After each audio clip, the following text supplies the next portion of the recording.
اللہ وبرکاتہ. لیکن آپ کی آواز تھوڑی سی بیٹا جو ہے کہ آج کریک ہو رہی ہے. کیا معلوم آپ کے طرف جو نیٹ ورک ہے اس کو ذرا چیک کیجیے نا پلیز. میں چیک کرتی ہوں باجی. میرے ایکچولی لیپ ٹاپ میں بھی آج کچھ میرا پورا سسٹم تھوڑا سا وہ ہوا. میں چیک کر لیتی ہوں. اگر آواز کلیئر نہیں آ رہی میں اپنا سسٹم بھی چیک کر لیتی ہوں. اور میری آواز کلیئر ہے؟ مجھے ایسا لگتا ہے الحمدللہ باجی اسٹوڈنٹس کو آپ کی آواز میں کلیئرٹی تو نہیں. Okay fine. ٹھیک ہے تو شروع کر دیتے ہیں دعاؤں کے ساتھ. آج جو ہے ہم سورہ فجر کو مکمل کرنے کی کوشش کریں گے. بٹ آئی ڈونٹ نو جو ہے کہ اللہ ہمارے وقت میں برکت دے دے تو یہ کام جو ہے وہ ہو سکتا ہے. آیت نمبر 15 جو ہے اور 16 ہم نے پچھلی مرتبہ کیے تھے اس کو تھوڑا سا ریکیپ کر لیں گے کیونکہ جو آگے کا سبق ہے وہ بیسڈ ہے ان دو آیتوں پر. سو انشاءاللہ دعاؤں کے ساتھ جو ہے وہ کلاس کا آغاز کرتے ہیں. اعوذ باللہ من الشیطان الرجیم. بسم اللہ الرحمن الرحیم. رب زدنی علما رب اشرح لی صدری ویسر لی امری وحلل عقدۃ من لسانی یفقہوا قولی. اے رب میرے بڑھا میرے علم کو. اے رب میرے کھول دے میرے لیے میرا سینہ اور آسان کر دے میرے لیے میرا کام. کھول دے میری زبان کی گرہ کو تاکہ لوگ سمجھ سکے میری بات. اللہم فقہنا فی الدین. اے اللہ ہمیں تیرے دین کی سمجھ بوجھ عطا فرما. اللہم انی اسألوک علما نافعا ورزقا طیبا وعملا متقبلا. اے اللہ میں تجھ سے نفع مند علم کا سوال کرتی ہوں اور پاکیزہ رزق کا سوال کرتی ہوں اور قبول ہونے والے عمل کا سوال کرتی ہوں. اللہم ارنا الحق حقا وارزقنا اتباعہ وارنا الباطل باطلا وارزقنا اجتنابہ. ربی ادخلنی مدخل صدق واخرجنی مخرج صدق واجعل لی من لدنک سلطانا نصیرا. اللہم اجعل القرآن ربیع قلبی ونور صدری وجلاء حزنی وذہب ہمی وغمی آمین یا رب العالمین. السلام علیکم ورحمۃ اللہ وبرکاتہ. وعلیکم السلام ورحمۃ اللہ وبرکاتہ. باجی باجی از اٹ کلیئر ناؤ؟ میں نے تھوڑا سا لیکن بیٹر بٹ اسٹل تھوڑی سی ایسے لگ رہا ہے مجھے کریک ہو رہی ہے. آواز کریک ہو رہی ہے. ہاں میں دیکھتی ہوں. ٹھیک ہے. اب جن لوگوں نے مجھے سلام کیا ان کا جواب ہے وعلیکم السلام ورحمۃ اللہ وبرکاتہ. پچھلی مرتبہ جو ہے کہ آیت نمبر 15 اور 16 پہ ہم نے بات کو ختم کیا تھا لیکن آیت نمبر 15 کو دوبارہ سے آپ لگا دیجئے باجی تو وہاں پر تھوڑی سی کلیئرٹی آ جائے کہ اللہ سبحانہ و تعالی ہم کو یہاں پر کیا سمجھا رہے. کیونکہ انسان کے جو ہے کہ دو رویے ہیں. جو دو رویے یا جو دو ایٹیٹیوڈ ہوتے ہیں ان کا یہاں پر آیت نمبر 15 اور 16 میں خلاصہ کیا گیا ہے کہ ہاں ہم میں سب میں یہ پرابلم ہے but we need to work on it. ہم کو اس پر کام کرنے کی ضرورت ہے کیونکہ یہ سب سے بڑی حقیقت ہے جو ان دو آیتوں میں ہم انسانوں کو ہم مسلمانوں کو سمجھنے کی ضرورت ہے. ہمارے ایٹیٹیوڈ یہ دونوں مواقع پہ چینج ہو جاتے ہیں. لیٹ اس سی آیت نمبر 15 میں کس طرف اشارہ ہے. اللہ سبحانہ و تعالی says فَأَمَّا الْإِنسَانُ إِذَا مَا ابْتَلَاهُ. تو رہا انسان اذا جب مبتلاہ جو اس کو آزمائش میں ڈالا ربہ اس کے رب نے. یعنی یہاں پر جو موقع بتایا جا رہا ہے اللہ سبحانہ و تعالی جب بندے کو آزماتے ہیں وہ موقع بتائے جا رہے ہیں. اللہ بندے کو کیسے کیسے آزماتے ہیں وہ مواقع بتائے جا رہے ہیں. مگر پرابلم کی بات یہ ہے کہ ہم بندے سمجھتے ہی نہیں. ہم بندے اس کو سمجھتے ہی نہیں اور اس کو ہم جو ہے غلط لے لیتے ہیں. نمبر 1 یہاں پر اللہ کہتے ہیں کہ میں انسان کو آزماتا ہوں. کیسے آزماتا ہوں؟ جب میں اس کو آزمائش میں ڈالتا ہوں نا تو کیا کرتا ہوں فَأَكْرَمَهُ. اللہ اکبر.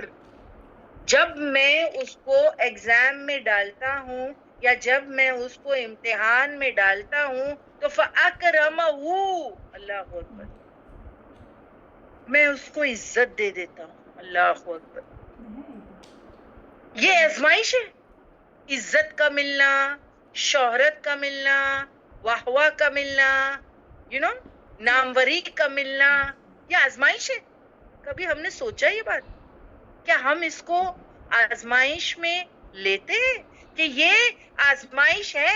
ہم تو اس کو انعام میں لیتے ہیں کہ اللہ نے میری عزت بڑھا دی، یعنی اللہ مجھ سے بہت راضی ہے اور مجھے انعام دیا ہے.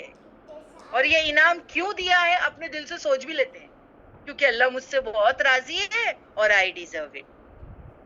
اور I deserve it. سمجھ میں آ رہی بات؟ اور ایک پل کے لیے بھی ہم بندے یہ نہیں سوچتے کہ یہ عزت اتنی مل گئی، اللہ نے مجھے آزما لیا، اللہ نے مجھے آزما لیا. ایک سیکنڈ کے لیے، ایک پل کے لیے کبھی ایک خیال ہمارے دل سے گزرتا بھی نہیں کہ جب اللہ ہم کو بے شمار عزت دے دے تو یعنی وہ آزمائش میں ڈال دیا گیا. صحیح میں کبھی ہم سوچتے ہیں کیا؟ آپ سوچیں نا، کبھی ہم یہ سوچتے ہیں؟ اس طریقے پہ ہم کبھی نہیں سوچتے، ورنہ ہمارا عمل مختلف ہو جائے. اگر ہم اس طریقے پہ سوچنے لگے تو ہمارا عمل ڈیفرنٹ ہو جائے گا. آپ دیکھیے رائٹ ناؤ، اگر ہم کو کوئی ان ایکسپیکٹڈ عزت مل جائے، شہرت مل جائے، ناموری مل جائے، تو ہمارا ایٹیٹیوڈ کیا ہوتا ہے؟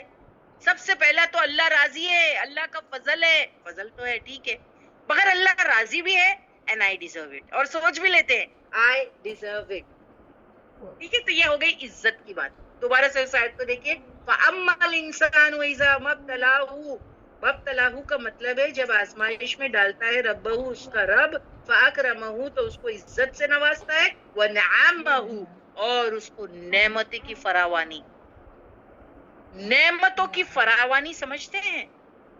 ان ایکسپیکٹڈ نعمت ملنا سٹارٹ ہو جاتی ہے، مال، اولاد، ترقی، ساری چیز سڈنلی، کارز، بنگلو، گاڑیاں آ رہی ہے سب، اور انسان خوش فہمی میں، بہت اچھا، یا غلط فہمی میں، ارے اللہ سے تو بڑے مجھے یہ سب کچھ مل رہا ہے، یعنی میرا رب راضی، اور کیوں نہ ہو، بیکاز I deserve it. میرے علم کی وجہ سے ہے، اور یا تو پھر میری جو بھی چیزیں ہیں اللہ کو پسند ہے جو میں کر رہا ہوں، تو یس پھولنے لگتا، اترانے لگتا. اللہ کے ڈرنے کا مقام ہے، یہ آزمائش ہے. یہاں پر تو ہم کو اور زیادہ جو ہے رسک زون پہ، سلوپی زون پر ہے، پھسلنے کا ڈر ہے اور بچنے کی ضرورت ہے.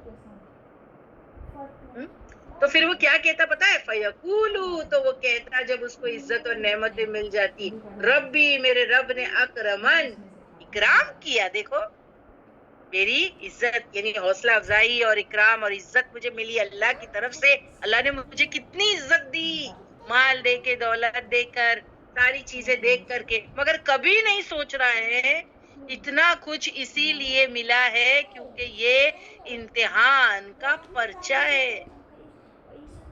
یہ امتحان کا پرچہ ہے، یہ پیپر ہے. تم ایگزام میں بیٹھے ہو، نہیں ہم تو خوش ہو رہے ہیں، ہم خوش ہو رہے ہیں، اتنی نعمتیں مل گئی، اللہ اکبر. ایسے ہی سوچتے نا، ایسے ہی سوچتے ہیں کہ نہیں؟ سب میں بتائیے، کیونکہ ہم لوگ انعام اور عزت، بے شمار انعام اور یعنی نعمتیں اور جو ہے عزت کو امتحان سمجھتے ہی نہیں. ہم تو سمجھتے اللہ راضی ہے، I deserve it، یہ ہم سمجھتے ہیں. دوسرا ایٹیٹیوڈ، تو ایک ایٹیٹیوڈ یہ ہے، ایک ایٹیٹیوڈ یہ ہے، حالانکہ جو مومن ہوتا ہے نا وہ تو ڈرتا ہے.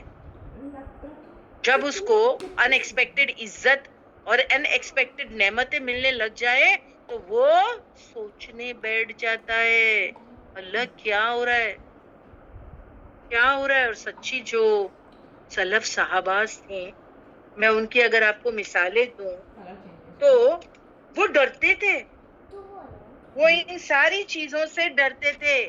ایک صحابی رسول کا قصہ میں نے آپ کو پچھلی بار بتایا تھا کہ جب حضرت عمر کا دور تھا غالباً، ان کے حالات جو ہے نا بہت خراب تھے وہ صحابی کے.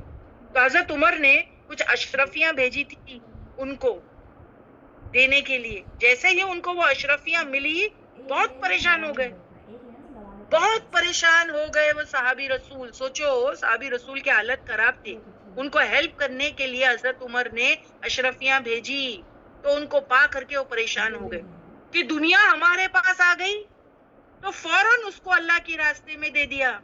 ان کو ڈر لگتا تھا کہ یہ دنیا ہے، اس سے ہم کو آزمایا جا رہا ہے، یہ آزمائش ہے، کہیں ہم اس میں فیل نہ ہو جائے۔ اللہ دنیا کی نعمت دیتا تو دیکھنا چاہتا ہے کہ آپ اسے کتنا اللہ کے راستے میں خرچ کرنا چاہتے ہو۔ اب آپ کتنی اللہ کی فرما برداری کرتے، اللہ کے آگے جھکتے ہیں، نعمت پا کر، عزت پا کر کتنا ٹائم اس کے دین کے لیے لگاتے ہیں، وہ دیکھتا ہے۔ اسی کا حساب ہوگا قیامت کے دن کہ میں نے تمہیں اتنی عمر نہیں دی تھی، اس میں جو ہے بات سمجھنی ہوتی تو تم سمجھ لیتے۔ تو جتنی نعمت اللہ دے گا اتنا زیادہ حساب ہوگا، جتنی نعمت اللہ دے گا اتنا حساب ہوگا۔ جیسے عبد الرحمن بن عوف کے بارے میں بات آتی ہے نا، کہ اللہ کے رسول صلی اللہ علیہ وسلم نے جو ان کے بارے میں بتایا، یعنی جو رضی اللہ عنہ جن کے ناموں کے پیچھے لگا ہوا ہے، ان میں سے ایک ہے وہ کون؟ عبد الرحمن بن عوف، یعنی ان کو جنت کی بشارت ہے۔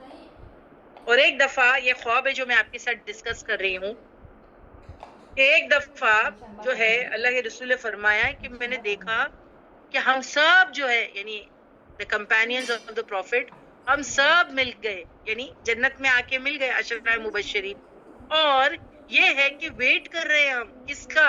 عبد الرحمن بن عوف ابھی تک نہیں آئے۔ کیا بات ہے، سب تو آ گئے، عبد الرحمن بن عوف ابھی تک نہیں آئے، اور انتظار کر رہے ہیں۔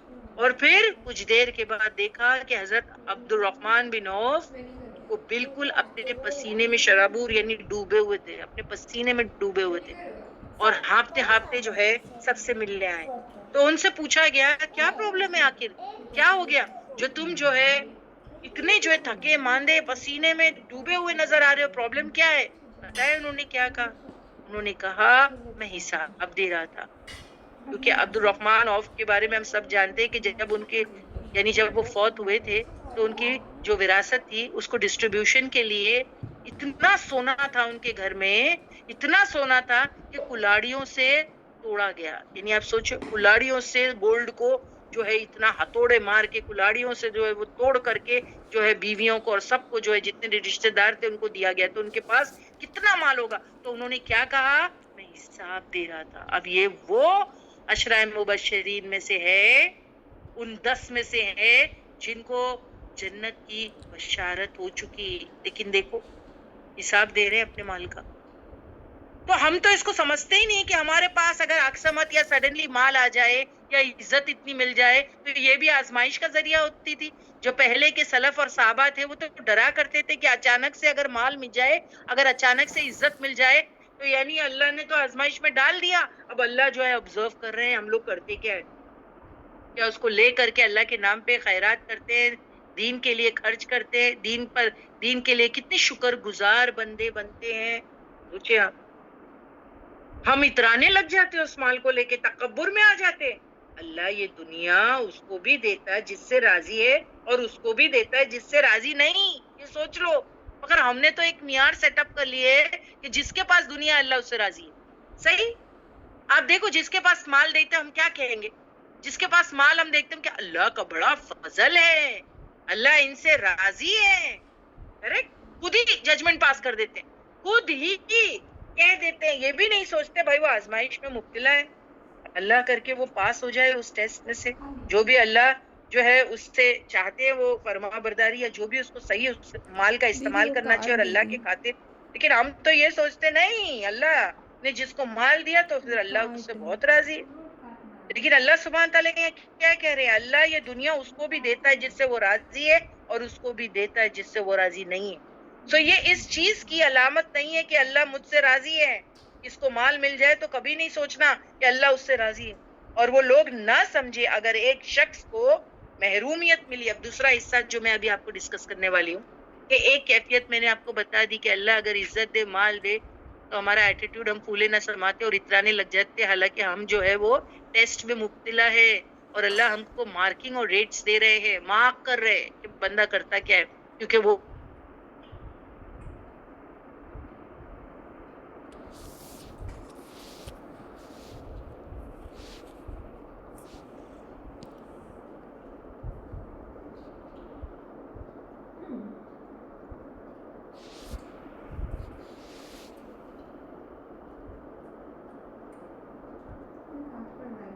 عزت سے نوازا اور اللہ مجھ سے بہت راضی ہے. کیوں نہ ہو, آئی ریئلی ڈیزرو اٹ, میں تو ڈیزرو بھی کرتا ہوں, یہ بھی سوچ لیتا ہوں. ایک یہ ایٹیٹیوڈ ہے. ایک آیت نمبر 16 میں دوسرا ایٹیٹیوڈ ہے وہ اما, اور پھر جب اذا مبتلاہو, آزماتا ہے اس کو, یعنی اس کا رب, فقد, پھر دوسری ٹائپ آف آزمائش کیا ہے, پھر تنگ کر دیتا ہے. فقد را علیہ رزقہ, پھر تنگ کر دیتا ہے اس پر اس کا رزق. یعنی کیا ہے, اللہ سبحان و تعالی لے کر آزما رہا ہے. پیچھے آیت نمبر 15 میں اللہ نے عزت اور مال دے کر آزمایا, اور یہاں پر اللہ سبحان و تعالی لے کر آزما رہا ہے. تو چلو ذرا اس کے حالات کو ذرا چینج کر کے دیکھوں. بڑا اللہ اللہ اللہ اللہ کرتا تھا, تو اب ذرا چھین کے دیکھوں, ذرا لے کے دیکھوں, ذرا روک کے دیکھوں. اب ایٹیٹیوڈ کیا ہے, یس کاشفہ, جیسے کہ ایوب علیہ السلام کے ساتھ اللہ سبحان و تعالی نے ان کو آزمایا, اور وہ آزمائش میں کھرے اترے. ٹھیک ہے, کس طریقے سے انہوں نے سکون کے ساتھ میں اس ٹیسٹ کو پاس کیا, اور پھر اللہ سبحان و تعالی نے بعد میں ان کے حالات کو درست بھی کر دیا. سوچے, مال بھی گیا, اولاد بھی گیا. ایوب علیہ السلام کا یہاں پر قصہ بہترین مثال جو ابھی کاشفہ باجی نے یہاں پر ہم کو دیا. تو یہ دوسری ٹائپ آف آزمائش ہے کہ اس میں بھی بندہ کیا کرے. اگر ایسی آزمائش ہو گئی کہ اللہ نے لے کر کے آزما لیا, تو کیا کرنا چاہیے, صبر. صبر, جو ایوب علیہ السلام نے کہا, صبر ایوب بہترین مثال ہے اس رویے کی. لیکن عموماً یا جنرلی ہمارا رویہ کیا ہوتا ہے کہ جب اللہ سبحانہ و تعالی ہم کو آزما لے اور پھر تنگ کر دیتا اس پر اس کے رزق کو, تو پھر وَيَقُولُ, پھر وہ شخص کہتا ربی, میرے رب نے تو آہانی نہیں. اس کا مطلب کیا ہے, اس نے میری اہانت کر دی, مجھے ذلیل کر دیا, میری اہانت کر دی. یعنی اللہ نے مجھے ذلیل کر دیا, دیکھو سب لے لیا یا چھین لیا یا نہیں دیا یا مصیبت دے دی یا پر, یہ تو اللہ نے مجھے کیا کیا, میری بے عزتی کر دی. پیچھے کیا کہا تھا, اللہ نے مجھے عزت دیا, انعام دیا, نعمتیں دی, عزت دی, ہے نا. تو پیچھے میرا تو جو ہے کیا ہو گیا, میری تو عزت بڑھ گئی, اللہ نے مجھ پہ کرم کیا. اور یہاں کہتا ہے جب اللہ لے لیتا ہے تو یا روک دیتا ہے تو کہ مجھے ذلیل کیا. یہ دو ٹائپ آف ایٹیٹیوڈ ہے. ایک ایٹیٹیوڈ آیت نمبر 15 میں ہے, عزت دیتا, مال دیتا اور ٹیسٹ کرتا اللہ, اور انسان سوچتا ہے کہ وہ انعام ہے اور بڑا خوش ہوتا ہے, اتراتا پھولے نہ سماتا, جبکہ اس کو وہاں شکر گزاری کرنی چاہیے. کیسے کہ وہ مال یا نعمت جو اللہ نے دیا ہے وہ اللہ کی راہ میں لگا دے. دوسرا رویہ انسان کا ہے کہ اللہ سبحان و تعالیٰ کوئی نعمت کو چھین لے, روک لے, لے لے, کوئی مصیبت آ جائے, بزنس ٹھپ ہو جائے, جاب چلی جائے, ہاں, تو پھر وہ چھیڑتا اور کمپلین کرنے لگتا کہ اللہ نے مجھے ذلیل کر دیا, کہ اللہ نے مجھے ذلیل کر دیا. اب اگر آپ دیکھیں دونوں ہی آیت نمبر 15 اور 16 کو, دونوں ہی آزمائش ہے. جب نعمت ملی شکر کرو, جب لے لیا روک دی تو صبر کرو. صبر شکر مومن کی زندگی میں ہمیشہ رہے گا, اور ایگزام کے پرچے دیتے رہنے پڑیں گے, ایگزامز آتے رہیں گے. کوئی بھی مسلمان یہ نہ سوچے کہ ایک بار میری آزمائش ہو گئی تو بس اب اللہ نے آزما لیا, اب نہیں, یہ تو پوری زندگی ہوگا. ہم سورہ بقرہ میں ایک آیت پڑھ چکے ہیں نا کہ اللہ ہم کو آزمائے گا, کس سے, ثمرات, پھلوں سے, منجوئی, بھوک سے, نفسوں سے, تمہارے مال سے, تمہاری جان سے, اور یہ زندگی بھر ہوتا رہے گا جب تک کہ مسلمان قبر میں نہ پہنچ جائے. دینا ہی پڑے گا, دینا ہی پڑے گا, کیونکہ مصیبت اور یہ ٹیسٹ سے گزر کے انسان کو پروموشن ملتا ہے, اور اس کی بہترین مثال ابراہیم علیہ السلام ہے. سوچے اللہ سبحان و تعالیٰ نے ان کو خلیل اللہ یعنی میرا بیسٹ فرینڈ کا ٹائٹل دیا ہے. اللہ کے بیسٹ فرینڈ تھے, پر پوری زندگی بھر اللہ نے اپنے بیسٹ فرینڈ کو آزمایا, پوری زندگی. کوئی انسان سوچتا ہے نا, ارے میں تو فلاں کی بیسٹ فرینڈ ہو گئی, اب ٹھیک ہے نا, تو بس ختم, اب تو جو ہے کوئی آزمائش نہیں, کوئی چیز نہیں, میں تو فرینڈ ہوں, ختم.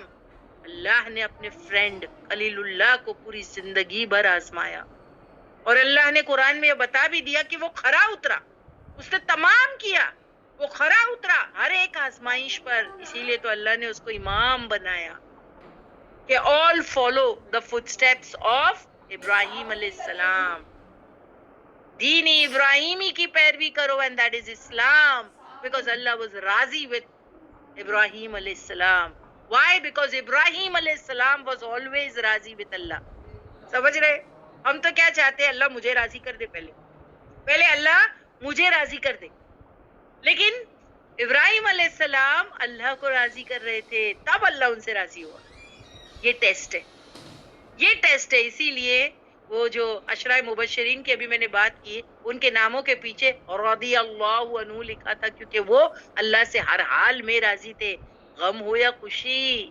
ان کو معلوم ہے ہم تو یہ ٹیسٹ کا پرچہ ہی دے رہے ہیں, ہم کو تو وہی کرنا ہے جو ہمارے رب نے ہم کو بتایا. ٹھیک ہے, اور میں ایک بات بتاؤں کہ یہ جو ہماری نعمتیں تنگ ہو جاتی ہے نا, یہ تو سمجھو ایزی ایگزام ہے, کیونکہ انسان عموماً جو ہے وہ اللہ کے قریب آ جاتا ہے اور پھر وہ اس کو آزمائش سمجھ لیتا ہے. لیکن جو خطرناک آزمائش ہے وہ ہے نعمتیں دے کے آزمانا. یہاں پر لڑکنے کے بڑے چانسز ہے, یہاں لڑکنے کے بڑے چانسز ہے. دیکھیے اللہ اگر کوئی نعمتیں روک دے, کچھ نہ دے یا چھین لے, تو وہاں تو انسان پھر بھی سمجھ جاتا ہے کہ چلو اللہ نے آزما لیا, کوئی پرابلم کے دن آئے, چلو پھر وہ اللہ اللہ کرنے لگتا ہے اور اللہ کے قریب آ جاتا ہے. لیکن سنبھلتا کہاں نہیں, رسک زون میں وہ کہاں ہے جب اس کو عزت اور نعمتوں کی فراوانی ملے اور پھر وہ اس میں اکڑتا چلا جائے. یو ٹرن نہیں ہو رہا ہے, اس میں فقر اور تکبر آ گیا, and he started crossing the limit, اسراف آ گیا, فضول خرچے کرتے ہیں, پھر ایسوں کی اولادوں میں بھی بگاڑ ہوتا ہے. اب دیکھ, نعمتیں میں انسان کے بگڑنے کا زیادہ چانسز ہوتا ہے بنسبت نعمتیں چھین جانے کے. صحیح ہے, جب نعمتیں چھین جاتی ہیں, مصیبت پریشانی غربت آتی, تو انسان پھر بھی سنبھل جاتا ہے اس کو آزمائش سمجھ کے. لیکن جب اس کو نعمتیں اور عزت ملتی چلی جاتی ہے تو وہ فقر, غرور اور گھمنڈ میں مبتلا ہوتا. He starts crossing the limit, ان کی اولادیں بھی بگڑ جاتی, اسراف میں خرچہ ہوتا ہے, فضول خرچی کرتے ہیں. یہ ساری چیزیں بہت ڈراؤنی ہے وہ پکڑ. نعمتیں دے کر کے, عزت دے کر کے آزمانا بڑی خطرناک آزمائش ہے بنسبت اس کے کہ نعمتیں چھن جائے, نعمتیں رک جائے, ٹھیک ہے, یہ آزمائش ہو جائے, وہ تو پھر بھی انسان کے سنبھلنے کے چانسز ہوتے ہیں. اب تو یہ دونوں آئے تھے, دوبارہ سے میں نے آپ کو ریکیپ کر دیا. آیت نمبر 15 میں ہے کہ اللہ سبحانہ و تعالیٰ نعمت سے دیتے اور عزت دیتے, اور انسان کہتا ہے کہ یہ تو اللہ کا کرم ہے اور اللہ مجھ سے راضی ہے کیونکہ آئی ڈیزرو اٹ. یہ ایک یہاں پر 15 نمبر کی آیت میں دوبارہ سے میں نے بتائی. اور جب 16 نمبر کی آیت میں جب اللہ سبحانہ و تعالیٰ اس سے کوئی چیز چھین لیتا ہے یا روک لیتا ہے, تو پھر اس کا ایٹیٹیوڈ یہ ہوتا ہے کہ اللہ نے مجھے ذلت دے دی, اللہ نے مجھے ذلیل کیا. یہ ورڈ ہے نا, اہانن ورڈ ہے یہاں پر, یعنی اللہ نے میری اہانت کی, اللہ نے مجھے ذلیل کیا, اللہ نے مجھے رسوا کیا. یہ شخص ایسا کیوں کہہ رہا ہے؟ کیونکہ اللہ نے چھین لیا. دیکھو, نہ مجھے مال نہیں دیا, نہ مجھے سو اینڈ سو نہیں دیا, تو اللہ نے چھین لیا. تو اللہ نے مجھے کیا کیا؟ میری اہانت کر دی اللہ نے. اب اللہ سبحانہ و تعالی یہ جو دو ایٹیٹیوڈ کے بعد میں آیت نمبر 17 جو آج کا ہمارا سبق ہے, اس میں بتائیں گے اس شخص کو جس نے کہا کہ بھائی اللہ نے مجھے ذلیل کیا, تو اللہ سبحانہ و تعالیٰ کہیں گے اس کو کہ یہ تو آزمائش کا پرچہ تھا. اگر میں نے تیری کوئی نعمتوں کو سٹاپ کیا, روک لیا, لے لیا, تو یہ تو آزمائش کا پرچہ تھا. اس سے تجھے ذلت کہاں سے ملی؟ اس سے کہاں سے تو ذلیل ہوا؟ ذلیل تو تب ہوا. آیت نمبر 17 میں اللہ بتائیں گے ذلیل تو کب ہوگا, ذلیل تو تب ہوا. وہ آیت نمبر 17 میں انشاءاللہ ہم بتائیں گے. لیکن whereas میں نے 15 اور 16 کو بہت ریپیٹیٹیولی جو ہے ریکیپ کیا ہے, آپ کو یہ دونوں ایٹیٹیوڈ یا رویے انسانوں میں, ہم میں ہوتے ہیں, یہ سمجھ میں آ گئے کہ نعمت ملی, عزت ملی, تو ایسا لگتا ہے کرم ہے اللہ کا, حالانکہ وہ ایگزام کا پرچہ ہے اور اس میں شکر گزاری کرنی چاہیے, سارے کام اللہ کے مطابق کرنے چاہیے. اور 16 نمبر کی آیت میں جب ہم سے کوئی نعمت چھین جاتی, رک جاتی ہے, اللہ کوئی ہمارے پیارے کو لے لے, یا ہمارے بزنس میں لاس ہو جائے, یا ہم پہ غربت آ جائے, ہے نا, یعنی زندگی تنگ کر دی, یا اللہ نے رزق کو اس کے تنگ کر دیا, تو پھر یہ بھی ایگزامینیشن کا ایک پرچہ ہی ہے. مگر ہم اس کو ویسا نہیں لے رہے, ہم تو یہ سوچ رہے کہ اللہ نے مجھے ذلیل کر دیا, اللہ نے مجھے ذلیل کر دیا. یہ تو ایگزامینیشن کا پرچہ تھا, تم اس سے ذلیل کیسے ہوئے؟ اس سے تم ذلیل کیسے ہوئے؟ یہ تو ایگزام کا پرچہ تھا. ٹھیک ہے باجی, ابھی پلیز پوچھ لیجئے یہ آیت, تو میں 17 کو سٹارٹ کروں تو سب کو سمجھ میں آ جائے گی اب بات. جی باجی. سسٹرز پلیز ہمیں چیٹ باکس میں بتائے, باجی نے لاسٹ ٹائم بھی یہ بہت ڈیٹیل میں کیا تھا, اور آج بھی باجی نے بہت ڈیٹیل میں آیت نمبر 15 آیت نمبر 16 کیا ہے کہ لوگوں کا, انسان کا ایٹیٹیوڈ کس طرح سے ہوتا ہے جب ان کو نعمتیں ملتی ہے اور جب ان کو اللہ وہ نعمتیں کو چھین لیتا ہے تو ان کا ایٹیٹیوڈ کس طرح ہوتا ہے. باجی I am getting the answers, آپ کو بھی آ رہے ہوں گے, ریئیکشنز آ رہے ہیں, الحمدللہ, اٹس الحمدللہ ویری ٹھیک مچ ہے. دیکھیں فیل. کیونکہ میں چاہتی جی ہوں آپ نے ایک چیز تو بہت ویری کلیئرلی کہ جب نعمتیں ملتی ہے نا تو وہ سب سے زیادہ مشکل آزمائش ہوتی ہے کیونکہ انسان بہکنے کے چانسز بہت اس کے ہو جاتے ہیں. یس, کیونکہ وہ ایک غلط فہمی میں یا خوش فہمی غلط فہمی بولو وہ اس میں رہتا ہے گرفت کہ میرے سے تو اللہ بہت راضی ہے, میں جو چاہے کروں صحیح ہے. کیونکہ جب آزمائش آتی ہے تو اس کو ایسا لگتا ہے اللہ نے مجھے آزمایا, اللہ اللہ کے قریب جانے کے بہت زیادہ چانسز ہوتے ہیں کہ وہ اللہ اللہ کہنے لگ جاتا ہے, وہ واپس پلٹ آتا ہے اللہ کی طرف. تو جب نہیں بھی ہوتا ہے تو, لیکن جب وہ نعمتیں ملتی ہے تو وہ سب غفلت میں چلا جاتا ہے, بگڑنے لگتا ہے, وہ بگڑنے لگتا ہے, وہ بھی اور اس کے بال بچے بھی بگڑتے ہیں اور اس کے پورے گھر کا نظام بگڑتا ہے. میں جنرلائز نہیں کروں گی, کچھ اچھے لوگ ہیں, کچھ اچھے لوگ ہیں وہ شکر گزاری میں لگے رہتے ہیں, ٹھیک ہے, یہ ان ٹائپ کے لوگ کے برعکس ہے. لیکن میں آپ کو جو میجورٹی آف دا پیپل کا رویہ ہے وہ بتا رہی ہوں.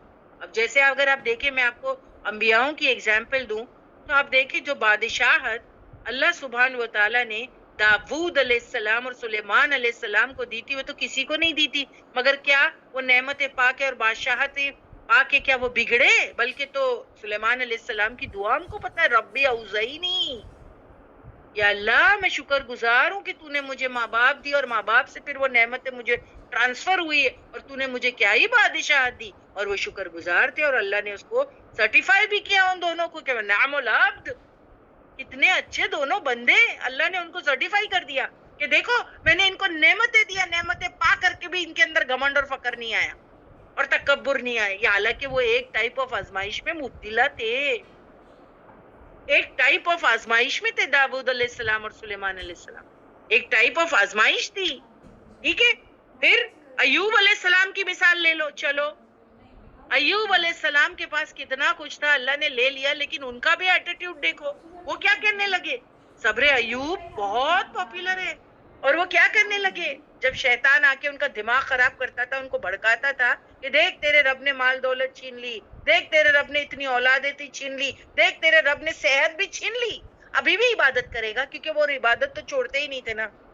تو انہوں نے اللہ سے کیا بارے میں بات کی پتا ہے, اللہ یہ شیطان بہت ستاتا ہے. انہوں نے اللہ سے یہ نہیں کہا کہ میں بیماری سے پریشان ہوں, اللہ یہ شیطان بہت تکلیف دے رہا ہے مجھے بہت, جب سے یہ بیماری نے مجھے چھوا ہے یہ مجھے بہت تکلیف دے رہا ہے. انہوں نے یہ بات کہی کہ میرے شیطان ستا رہا ہے. تو یہ بھی ایک ہم کو مثال ملتی ہے کہ اللہ کوئی چیز لے لے تو پھر مومن کا رویہ کیسا ہو. اللہ سبحانہ و تعالیٰ نے قرآن میں سب کی مثالیں آپ کو دے دی. کسی کو اگر نعمتیں دی تو ان کی بھی, سلیمان علیہ السلام اور داود علیہ السلام کی بادشاہت کی ایگزامپل, ایوب علیہ السلام پرابلمز دیا تو ان کی ایگزامپل, اللہ نے سب کچھ دے دیا آپ کو یہاں پر. تو ہمارے رویے ان کی طرح ہونے چاہیے. سورہ انبیاء میں ان کی سٹوریز ہم پڑھ چکے ہیں کہ we need to follow the انبیاز, کہ ان کے رویے کیا تھے, ہے نا, سورہ انبیاء میں ہم پڑھ چکے ہیں. لیکن میکسیمم آف دا پیپل کے رویے کیا ہوتے تو میں آپ کو بتا دی, نعمتیں ملی کرم کیا اللہ نے, میں ڈیزرو کرتا ہوں, اور اگر نعمتیں چھن گئی یا رک گئی تو ذلیل کیا اللہ نے. تو یہ تو بگاڑ ہو گیا نا. اب اللہ سبحانہ و تعالیٰ ایسے بندے کو جو سوچتا ہے کہ اللہ نے اگر اس کے رزق کو تنگ کیا ہے تو اس کو ایکچولی ذلت دی ہے, تو اس کو کیا کہہ رہے پتا, کلا. دیکھو آنسر کیا ہے, آپ کو آیت نمبر 16 کے بعد ڈائریکٹلی آیت نمبر 17 کو کنٹینیو رکھنا ہے.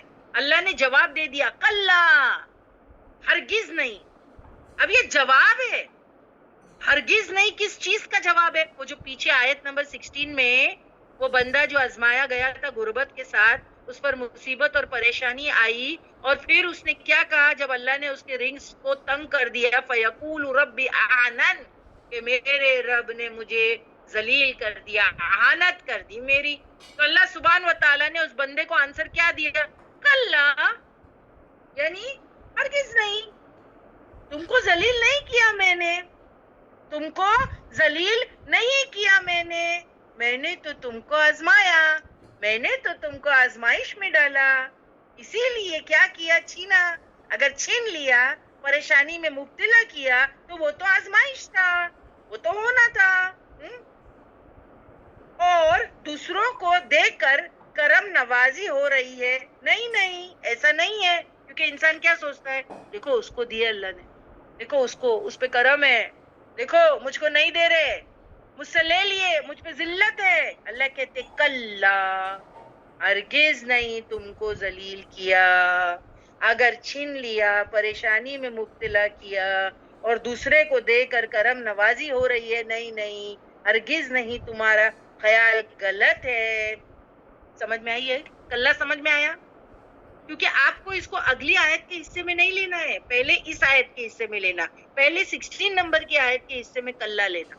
بعد میں آپ کو بتاؤں گی کہ کلا 17 نمبر کی آیت میں ہم لوگ کیسے لیں گے, پہلے 16 نمبر کی آیت میں دیکھیں. تو سب کو سمجھ میں آیا؟ وہ دوبارہ سے بتا رہی ہوں. آیت نمبر 15-16 میں انسان کے 2 رویے بتائے گئے کہ اللہ عزت دیتا, نعمت دیتا تو وہ سمجھتا ہی کہ کرم ہے میرے پہ, اور آیت نمبر 16 میں رویہ بتا رہی ہوں کہ اللہ جب پریشانی میں مبتلا کرتا, اس کے رزق کو کم کر دیتا تو وہ سمجھتا اللہ نے میری اہانت کیا, مجھے ذلیل کیا. اللہ نے دونوں کا آنسر دے دیا, کلا, ہرگز نہیں. جس کو میں نے نعمتیں دی تو وہ سمجھتا میرے پہ کرم ہے اور میں اس سے راضی ہوں, ہرگز نہیں. وہ تو آزمایا گیا, اور جو یہ سمجھتا ہے کہ میں نے اس کے رزق کو کم کر دیا تو میں نے اس کو ذلیل کیا, کلا, ہرگز نہیں, وہ بھی آزمائش ہے, وہ بھی آزمائش ہے. سب کو سمجھ میں آیا باجی؟ کلا خالی بتائی ہوں میں نے, اس کا انٹرپریٹیشن کیوں, آپ کو جی سمجھ میں باجی, آیا؟ الحمدللہ ویری کلیئر, کہ مطلب اللہ سبحانہ تعالیٰ نے لائک بڑی کلیئر Answer دے طریقے سے 15 اور 16 آیتوں کا خلاصہ کیا ہے اس میں, ٹھیک کہ ہے, تو آپ ہرگز نہیں. ٹھیک ہے, مگر تمہاری ذلت جو تم سمجھ رہے ہو, ایکچولی ذلت تمہاری کیوں ہوئی پتہ ہے, یا ذلت تمہاری کب ہوگی پتہ ہے؟ بلکہ لا نہیں, تکرمون الیتیم, جب تم عزت نہیں دیتے یتیم کو, تب تمہاری ذلت ہے. سمجھ میں آ رہا ہے؟ تھوڑی سی کمپلیکیٹڈ آیت ہے, اسی لیے میں بہت سلو جا رہی ہوں, پیچھے کی آیت کو بار بار ریپیٹ بھی کر رہی ہوں. 15-16 15-16 17 نمبر کی آیت میں پہلا جو کلہ استعمال کیا تو میں نے آپ کو بتا دیا, اللہ سے ہرگز نہیں, ایسی کوئی ذلت نہیں اور ایسا کوئی کرم نہیں, تم لوگ دونوں رونگ لے رہے ہو, اٹ از آزمائش. پھر اللہ سبحانہ و تعالیٰ وہ 16 نمبر کی آیت والے کو کہہ رہے ہیں کہ تجھے لگتا ہے کہ تیری ذلت ہو گئی, تجھے لگتا ہے کہ تجھے ذلیل کیا گیا ہے, یو فیل لائک دیٹ, تو میں بتا دوں ذلت تیری تب ہوئی یا ذلیل تو تب ہوگا, بلکہ لا تکرمون الیتیم, جب تو یتیم کو عزت نہیں دیتا, تو جب فیل ہو جاتا ہے یتیم کو عزت دینے میں, تب تو ذلیل ہوتا ہے. سب کو سمجھ میں آ گئی یہ بات؟ بلکہ جو ہے تم یتیم کو عزت نہیں دیتے, یہ خیال تمہارا غلط ہے کہ مصیبت میں ڈال کر کے ذلیل کیا, بلکہ تم یتیم کو عزت نہیں دیتے, یہ چیز تم کو ذلت دیتی ہے. میں نے تم سے مال لے لیا, مصیبت تم کو دی, تب تم ذلیل نہیں ہوئے, تم آزمائے گئے, لیکن جب تم نے یتیم کو ذلت دی تب ایکچولی تم خود ذلیل ہوئے. تو یہاں پر ہم کو پتا چلتا ہے کہ یتیم کے رائٹس کو پروٹیکٹ کیا گیا ہے, کتنا خیال رکھا گیا ہے, اور وہ بھی میں آپ کو یہاں پر بتاؤں گی, خلاصہ اس کا کروں گی.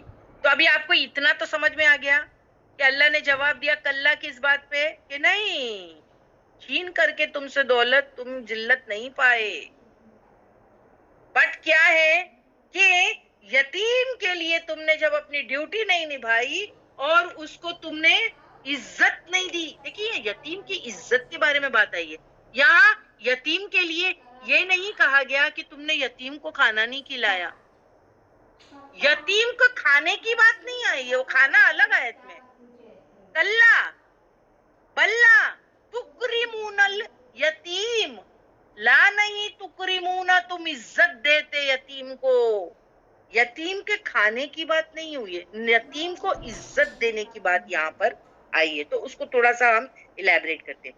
تو یتیم کو عزت نہیں دیتے, یہ چیز تم کو ذلیل کرتی. یہاں یہ نہیں کہا کہ تم یتیم کو کھانا نہیں کھلاتے, بلکہ کہا تم یتیم کو عزت نہیں دیتے. اب یہ بات یہاں پر کیوں آئی, وہی آپ مجھے بتائیے نا. کسی نے یہاں پوچھا ایسا کیوں کہا اللہ نے کہ بلکہ تم یتیم کو عزت نہیں دیتے, کھانا کھلانے کی بات نہیں ہے. تو ایکچولی یتیم کو عزت کیوں نہیں دیتے, یہاں پر یہ بات کیوں آئی ہے؟ کلا بلا تکرمون الیتیم، تم یتیم کو عزت نہیں دیتے، یہ بات تم کو ذلیل کر رہی ہے. سو ایکچولی یہاں یتیم کی عزت بات ہوئی ہے. کیوں؟ کیونکہ وہ انسیکیور بچہ ہے، وہ انسیکیور بچہ ہے. ایک تو وہ بلوغت کی عمر کو نہیں پہنچا ہے، سمجھ میں آئے؟ اس میں میچورٹی نہیں ہے، ہاں وہ ایڈلٹ میں نہیں ہے، اور اس کے ماں باپ ختم ہو گئے ہیں یا اس کا باپ نہیں ہے، تو وہ انسیکیور بچہ ہے. وہ انسیکیور بچہ ہے، اس کے پاس اس کے باپ کا سایہ نہیں ہے. بلوغت کے بعد یتیمی ختم ہوتی ہے، لیکن بلوغت سے پہلے اگر کوئی بچے کے سر پہ باپ کا سایہ نہیں ہو تو وہ یتیم کہلاتا ہے. تو اب وہ انسیکیور ہے، ڈرتا ہے، وہ ڈرتا ہے، اس کو کوئی عزت نہیں دیتا، اس کو ایسا لگتا ہے. سمجھ میں آئی بات؟ تو یتیم کو لگتا میری کوئی عزت نہیں، کیونکہ میرے ماں باپ ہی نہیں ہے نا، میرے پاس تو پروٹیکشن ہی نہیں ہے نا، تو میری کوئی عزت نہیں. اور آپ سچی دیکھیے کہ یتیم بچے بڑے انسیکیور فیل کرتے ہیں. کبھی آپ جس بچے کا باپ نہیں اور وہ چھوٹی عمر میں باپ فوت ہو گیا تو اس بچے کے سر پہ ہاتھ پھیرنا بھی بہت بڑی بات ہے. کیوں؟ کیونکہ وہ ڈرتا ہے، وہ ڈرتا ہے، وہ بات کرنے سے ڈرتا ہے. حتیٰ کہ میں آپ کو بتاؤں کہ اس کی جوانی پر، اس کی ٹین ایج پر بھی اس چیز کا اثر پڑ سکتا ہے. اس چیز کا باپ نہ ہونے کا اثر پڑ سکتا ہے. وہ ڈرتا ہے، وہ ڈیسیژن نہیں لیتا کوئی چیز میں، وہ کانفیڈنٹ نہیں ہوتا کوئی چیز میں. Are you understanding؟ ایسے بچوں کو اگر آپ کسی یعنی سائیکیٹرسٹ کے پاس جائے، آپ پوچھے، ان کی کاؤنسلنگ کرانی پڑتی ہے، کتنوں کو وہ ڈسٹرب ہو جاتے. تو یہی بات یہاں پر بتائی جا رہی ہے. یتیم کو لگتا ہے میری کوئی عزت نہیں کیونکہ میرے ماں باپ ہی نہیں ہے. تو وہ بلوغت کی عمر کو پہنچے تک بھی ان کو وہ پرابلم رہتی ہے دماغ میں، اور بہت سی خرابیاں ہو سکتی ہے، بہت سی خرابیاں ہو سکتی ہے. کتنے اگر آپ دیکھیں ان میں سے کتنے بچے لیٹر آن کرمینلز بھی بن جاتے ہیں، ان میں سے کتنے بچے لیٹر آن کرمینل بن جاتے ہیں، سیریل کلنگز بھی کرتے ہیں. وہ جب دیکھتے ہیں کہ دوسروں کے ماں باپ ہے، ہمارے پاس ماں باپ نہیں ہے، جب دوسرے کا باپ ہے تو وہ جو ہے کیا فیل کرتا ہے؟ وہ ڈپرائیوڈ فیل کرتا ہے کہ میرے پاس کوئی ہے نہیں اتنا اسٹرانگ سپورٹ. تو پھر آپ دیکھیے کرائم ریٹ ان سے بھی بڑھتے ہیں، کرائم جو ہے نا کرمنل ایکٹیویٹی بڑھتی ہے. اور آپ دیکھیں پھر کیا ہوتا ہے، معاشرہ بھی ڈسٹرب ہوتا ہے، خراب ہوتا ہے ان بچوں سے. وہ کوئی جو ہے کہ مطلب زیادہ نہیں مگر آپ کو بتاؤں گی کہ اگر آپ ان کی کاؤنسلنگ کریں تو یہ ساری چیزیں آ جاتی ہے اور سامنے. اور وہ بہت ڈرتے بھی ہیں، کوئی سٹیپ زندگی میں نہیں لے سکتے، کانفیڈنس ہے نہ بات کر سکتے، یعنی ان میں بات کرنے کا بھی کانفیڈنس نہیں ہوتا، وہ لوگوں سے آنکھ ملا بھی نہیں سکتے، ایسا بھی فیل کرتے ہیں. تو یتیم کو لگتا ہے میری کوئی عزت نہیں، میرے ماں باپ نہیں. نبی نے کہا تھا یتیم کو اپنے گھروں میں رکھو. بہترین گھر وہ ہے جہاں یتیم کی بہترین پرورش ہو رہی ہے، اینڈ وائس ورسا. اینڈ بدترین گھر وہ ہے جہاں یتیم کے ساتھ برا سلوک ہو رہا ہے. یہ ایک بتا دوں آپ کو، یہ ضعیف حدیث ہے اس لیے شو نہیں کیا گیا، لیکن اس کا مفہوم بتانے کے لحاظ سے بہت بہترین ہے. اسی لیے میں نے ابھی آپ کو یہ حدیث کے بارے میں بتایا کہ اس کا مفہوم بہت خوبصورت ہے کہ جس گھر میں یتیم کے ساتھ میں یعنی بد سلوکی ہوتی ہے تو وہ بدترین گھر ہے، اور جس کے ساتھ اچھا سلوک ہوتا ہے تو بہترین گھر ہے. اور اس کی اچھی پرورش کرو، اس کی اپبرنگنگ اچھی کرو، اس کو بالکل یعنی یتیم کا پالنے والے کے بارے میں وہ حدیث تو جانتے ہیں نا کہ اللہ کے رسول صلی اللہ علیہ وسلم نے کیا کہا تھا کہ جو یتیم کو پالے وہ کیا ہوگا، وہ جو ہے کل قیامت کے دن یعنی میرے ساتھ اتنا قریب ہوگا. اور آپ نے 2 انگلیاں بتائی تھی، ساتھ میں ہوگا میرے، 2 انگلیاں اتنی قریب تھی، وہ 2 انگلیاں یعنی اتنی قریب ہوگا یتیم کا پالنے والا. بہت بڑا اجر و ثواب ہے اس چیز کا. تو اب دیکھیے نا اللہ سبحانہ و تعالیٰ نے آیت نمبر 17 میں ہی بتا دیا کہ کلا ہرگز نہیں، I haven't insulted you, I haven't humiliated you, but I have put you into a test. جو انسان سمجھتا ہے کہ اگر میں نے اس سے دولت چھین لی، اس کے رزق کو تنگ کر دیا، اس کی جاب چھین لی، تو اس کو ایسا لگتا ہے کہ میں نے اس کو اہانت دی، میں نے اس کو ذلیل کیا. کلا ہرگز نہیں، نو، بلکہ اس نے اپنے آپ کو ذلیل کیا. کیسے؟ کلا بلا تکرمون الیتیم، وہ جب یتیم کو ذلت دیتا ہے تو اس کو خود ذلت ملی. ایک یہ مانا ہے 17 نمبر کی آیت. کلیئر ہے باجی؟ پلیز پوچھ لیجئے.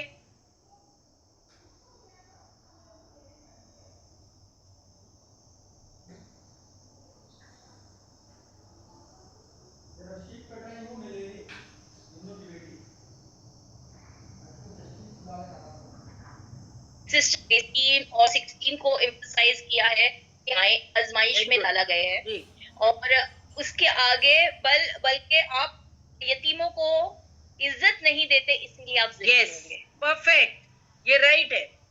اس کا ایکسپلینیشن, اس کا انٹرپریٹیشن پرفیکٹ سمینا, ویری گڈ. تو اب آیت نمبر 18 کی طرف جاتے ہیں کہ تم کو ذلت کیوں ملی. آیت نمبر 17 نے کہا کہ تم یتیم کو عزت نہیں دیتے تو تم ذلت پاؤ گے, اور تم کیوں ذلیل ہو رہے ہو. دا نیکسٹ آیت نمبر 18 میں آگے بھی بتایا جا رہا ہے, ولا, اور نہیں, تو تحادونا, تم ترغیب دیتے, تم انکریج کرتے, تم موٹیویٹ کرتے, اللہ اوپر طعام المسکین, طعام کھانا کھلانے کے, المسکین مسکین کو, اسی لیے تم ذلت پاتے ہو. دیکھیے سیکنڈ ریزن ہے. پہلی ریزن ذلت کی کیا بتایا اللہ سبحانہ و تعالیٰ نے, کہ میں رزق کم کیا تو تم ذلیل نہیں ہوئے, لیکن جب تم یتیم کو بے عزت کرتے ہو تو تم ذلت پاتے ہو. سیکنڈ ریزن کہ میں نے تم کو آزمایا تو تم ذلیل نہیں ہوئے, اس کی سیکنڈ ریزن کہ ولا تحاضون علی طعام المسکین, جب تم جو ہے مسکین کو کھانا نہیں کھلاتے, بھوکے کو کھانا نہیں کھلاتے, تب تم ذلیل ہوتے ہو. یہ سیکنڈ ریزن ہے. ریزنز کاؤنٹ کیجئے ذلت کی, کہ تم سمجھ رہے ہو کہ میں نے ذلیل کیا, نہیں, تم نے جو کام کیا اس کے وجہ سے تم ذلیل ہو رہے. ایک تو تم یتیم کو عزت نہیں دیتے, اور دوسرا کہ تم مسکین کو کھانا نہیں کھلاتے. تمہاری ذلت تب ہے جب تم مسکین کو کھانا کھلانے پر ترغیب, دیکھیے مسکین کو کھانا کھلاؤ نہیں کہا, ترغیب دلاؤ. یہ بھی کیا ہے, motivate. And you do not encourage one another to feed the poor. یا encourage بھی نہیں کرتے, کھلانا تو دور کی بات ہے. اللہ نے یہ نہیں کہا مسکین کو کھانا کھلاؤ. سب سے بیسٹ بات بولی کہ تم اتنا بھی نہیں کر سکتے کہ at least encourage people to do the same, کہ وہ کھلائیں. encourage یعنی موٹیویٹ کرو, ابھارو لوگوں کو کہ وہ یتیم کو کھانا کھلائیں. تو ترغیب بھی نہیں دلاتے. کوئی کسی کی بھوک کا خیال رکھے گا, اللہ اس کو جنت میں کھانا کھلائے گا. یہ اہم چیز ہے, اللہ اس کو جنت میں کھانا کھلائے گا. یہ کھانا کھلانے والے لوگوں کی بات ہے. اور ایک حدیث بھی میں نے آپ کو بتائی تھی نا, جو جنت میں جانا چاہتا ہے وہ کیا کرے. تو اس میں ان میں سے ایک وہ شخص ہے جو راتوں کو عبادت کرے اور لوگوں کو کھانا کھلائے اور آرام سے جنت میں چلے جائے. تو یہ جنت میں لے جانے والے کام ہے. تم خود کو بھی تم کو کھلانا ہے اور لوگوں کو موٹیویٹ کرنا ہے. لوگوں کو موٹیویٹ کرنا ہے. کیا کریں کہ جو ہے یہ لوگوں کو کھانا کھلائے. مجھے لگتا ہے جرنی ٹو جنہ والے جو گروپ کے لوگ ہیں وہ ہر فرائیڈے ان کا کچھ راشن ڈرائیو ہوتا ہے. I think so, correct. ان لوگوں کا یہ ہے کہ ہر فرائیڈے وہ صدقہ یا کچھ بھی کرتے ہیں اور لوگوں کو راشن وغیرہ پہنچاتے ہیں, دا نیڈی. اور برابر آئینی اور اس کے جتنے لوگ ہیں وہ اس کا خیال رکھتے ہیں کہ جو اماؤنٹ دیا جاتا ہے ان کو برابر راشن پہنچاتے ہیں, ان کے گھروں میں راشن جا کر پہنچاتے. اور good things, very good things جو ہم کھاتے ہیں وہ ان کو کھلاتے ہیں. وہ سوچئے اٹس ناٹ دیٹ راشن کے یا کیسے بھی جو ان کو اناج دیا جاتا ہے. مجھے ایسا لگتا ہے ایک بار میں نے دیکھا تھا کہ آئینی مال میں سے خریدواتی ہے ساری چیزیں. اور ایسا ہی ہے نا کہ مومن وہ ہوتا ہے جو اپنے لیے چاہتا ہے وہ اپنے بھائی مومن بھائی کے لیے اس کو وہ دینا چاہیے. تو بیسٹ سلیکٹ کر کے ان کو جو ہے وہ دیا جاتا ہے. تو یہ جرنی ٹو جنہ والے گروپ یہ کرتے ہیں. وہ ہر ہفتے لوگوں کو راشن بھر کے دیتے ہیں. تو یہی ہے مسکین کی بات ہو رہی ہے یہاں پر, مسکین کی بات. تو ہمیں یہ خود بھی کرنا چاہیے اور دوسروں کو بھی ابھارنا چاہیے. دیکھیے میں نے ابھی آپ کو ابھارا ہے. I did my job, didn't I do? And جزاک اللہ خیر شیما باجی, you put this here, correct. تو آپ نے بھی ابھارنے کی کوشش کی ہے. You tried to motivate me and now I am motivating the others. کہ بھائی جو جرنی ٹو جنہ والے گروپ ہے اس میں لوگوں کو جو ہے کھانا کھلایا جاتا ہے, تو ہم نے تو کام کر دیا. شمع باجی, یو ڈیڈ یور جاب. آپ موٹیویٹ کرائے مجھے, میں نے جو ہے اب ان لوگوں کو کروایا, ٹھیک ہے, اب یہ دوسروں کو بھی کروائے کہ جرنی ٹو جنہ میں جا کے جوائن ہو, اور وہ ساری چیزیں وہ لڑکیاں دیکھ لیں گی, جس کا انچارج عینی باجی ہے, صبرین سلطان ہے, اور شرین باجی ہے, وصفہ ہے. یہ 4-5 لڑکیاں ہیں ہماری کوآرڈینیٹرز میں سے, بہت بہترین کام کر رہی ہیں, and they are all young. اگر آپ دیکھیں بہت اچھے سے کام کر رہی ہیں. اللہ تعالیٰ ان کو صحت دے, عافیت دے, اور ان کے آل میں برکت رکھے, ان کے نکاح کرائے, ان کے جوڑے ان کو اچھے دلائے, جیسے وہ ہے اللہ ان کو ویسے جوڑے دلائے, تاکہ وہ ان کے کام میں رکاوٹ نہ ڈالے. صحیح ہے نا؟ جوڑے اچھے ملیں گے ہماری لڑکیوں کو, کریکٹ, تو پھر وہ جوڑے بھی مدد کر سکیں گے. آپ سوچو مین پاور تو کتنی بڑی چیز ہو رہی ہے. اگر ہماری لڑکیاں اتنا اچھا کام کر رہی ہیں, آج صبری سلطان, عینی باجی, شرین باجی, وصفہ, اینڈ شاید اور بھی ہوں گی, مجھے ان چاروں کے نام پتا ہے تو میں نے ان کے بتا دیا آپ کو.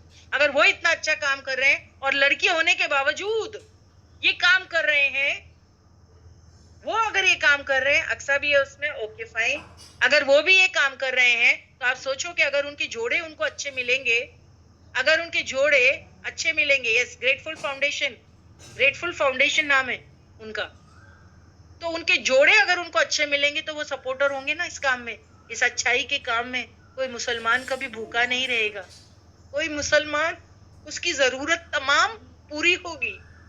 آپ سوچیں, کوئی مسکین جو کسی سے کمپلین نہیں کر سکتا, جو کوئی مسکین کسی سے مانگ نہیں سکتا, اگر اس کی ضرورت اس گروپ سے پوری ہو جائے تو یہ کتنی بڑی چیز ہے.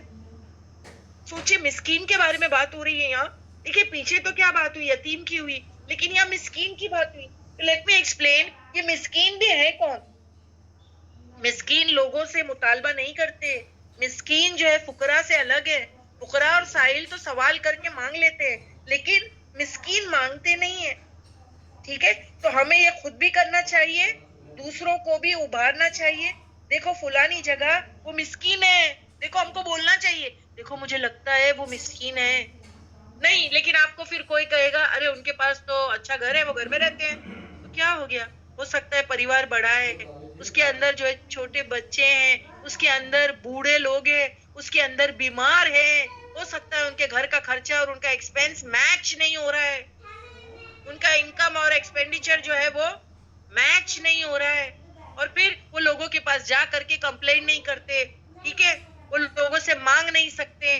تو ہم کو ایسے لوگوں کو ڈھونڈنا ہے. یہ ہمارے رشتہ داروں میں سے بھی ہو سکتے ہیں, یہ ہمارے نیبرز میں سے بھی ہو سکتے ہیں, یہ ہمارے آس پاس بھی ہو سکتے ہیں. کسی کو کسی کے بارے میں اگر خبر مل گئی کہ بھائی وہ مسکین ہے, جاؤ چپے سے جا کے اس کی مدد کر دو کہ بھائی یہ مسکین ہے, مانگتا نہیں ہے. مسکین کے پاس نوکری بھی ہوتی ہے, یہ بھی کلیئر کر دوں آپ کو, کیونکہ ہمارا سوچ ہے نا بالکل ایک دم الگ ہے. ہم کیا سوچتے ہیں, مسکین کے پاس نوکری ہے, ارے بھائی انکم ایکسپینڈیچر میچ نہیں کر رہا ہے. آپ کو وہ سورہ کہف کی جو ہر فرائیڈے ہم پڑھتے ہیں, اس میں وہ جو سٹوری تھی, خضر علیہ السلام نے جن کی کشتی کو توڑ دیا تھا, آپ دیکھیں وہ کشتی کے مالک تھے, مگر اللہ نے لکھا ہے وہ مسکین تھے. وہ ایک کشتی تھی اور اس میں 10 لوگوں کا کھانا پینا اور سروائیول کا انتظام اس ایک کشتی میں تھی. اس میں سے کتنے معذور تھے جو کام بھی نہیں کر سکتے تھے. آپ سوچے وہ مسکین ہوئے نا, مگر وہ کشتی کے مالک تھے. تو کبھی کبھی میں آپ کو بتا دوں, ہم یہ بھی سوچتے اس کے پاس جاب ہے, ارے اس کے پاس گھر ہے, اس کے پاس بائک ہے, اس کے پاس موبائل ہے, تو کیا ہوا, لیکن وہ ضرورت مند ہے, اس کا انکم اور ایکسپینڈیچر میچ نہیں ہوتا ہے. کتنے خرچے ایسے ہوتے ہیں سسٹرز, اگر ہم کو ہماری سیلریز ملتی ہے تو گھر کے خرچے, پھر وہ بیماریاں الگ سے ہو جائے تو ان کے ڈائگنس الگ, پھر ان کی دوائیں الگ, تو یہ تو ایکسٹرا خرچہ ہو گیا نا. یعنی آپ سوچیں ایک انسان اس کی سیلری اگر 10,000 یا 15,000 ہے, اس کے گھر میں بیمار ہے, بچے ہیں, ان کی فیس ہے, ان کا کھانا پینا ہے, اور پلس بیمار ہو جائے تو وہ ایک ایکسٹرا خرچہ ہے. سارے خرچے بندھے ہوئے ہیں کہ بھائی یہ 10-15 ہزار میں ہم کو سب کچھ کرنا ہے, لیکن زندگی میں انسرٹنٹی آ جاتی ہے, تو وہ کیا ہو جاتا ہے, وہ ایکسٹرا ہو جاتا ہے برڈن, وہ ایکسٹرا برڈن ہو جاتا ہے. پھر کیا کیا جائے ان کو, تو پھر وہ مسکین کیٹیگری میں فال ہوتے ہیں. وہ مسکین کیٹیگری میں تو ایسے لوگوں کو ڈھونڈ کر نکالے, اینڈ دیٹ از